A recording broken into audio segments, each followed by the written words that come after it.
Selamat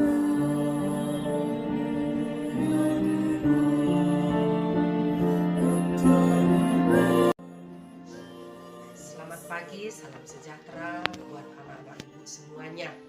Pagi hari ini kita kembali bersekolah untuk memulai proses pembelajaran kita. Walaupun dalam semester kedua ini kita masih tetap belajar daring untuk menghindari apa yang saat ini menjadi sesuatu yang membuat kita menjadi tidak nyaman, yakni salah satu tentang COVID-19. Namun tentunya janganlah itu mengurangi semangat kita untuk melaksanakan tugas pembelajaran kita, supaya juga harapan dan cita-cita kita dapat tercapai dengan baik. Untuk memulai pembelajaran kita ini, mari kita berdoa lewat lagu yang ada di buku kamu. Silahkan dibuka ya. Kita buat tanda salib dulu atas nama Bapa, Putra, dan Roh Kudus. Amin. Kita bernyanyi.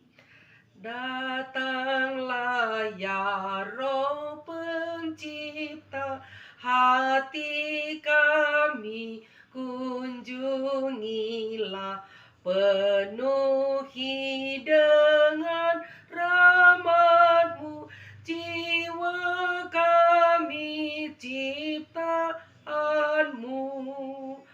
Dipujilah Allah Bapa dan Putra yang sudah bangkit, serta Roh Kudus penghibur kini dan sepanjang masa. Amin.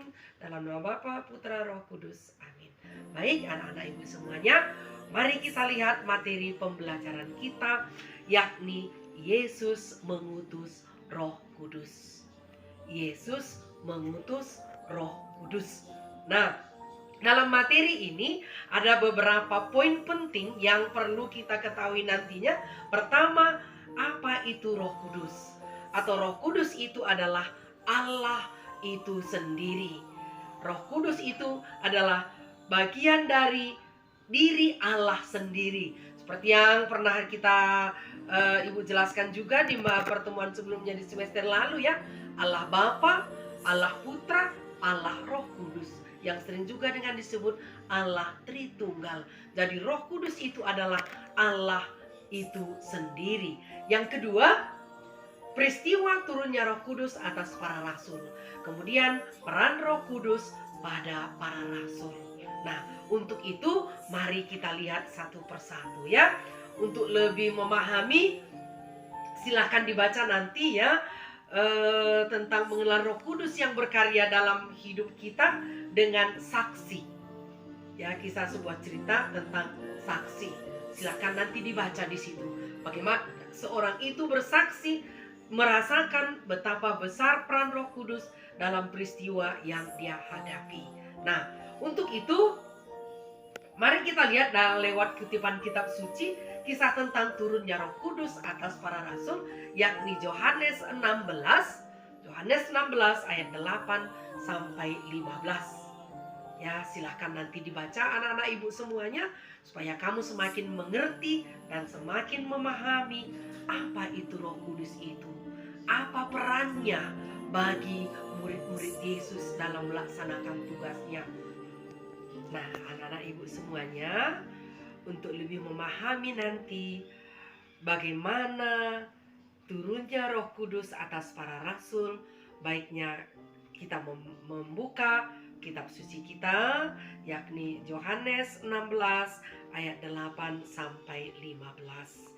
Di situ jelas dikatakan bagaimana Roh Kudus itu hadir dalam diri para rasul untuk menguatkan mereka.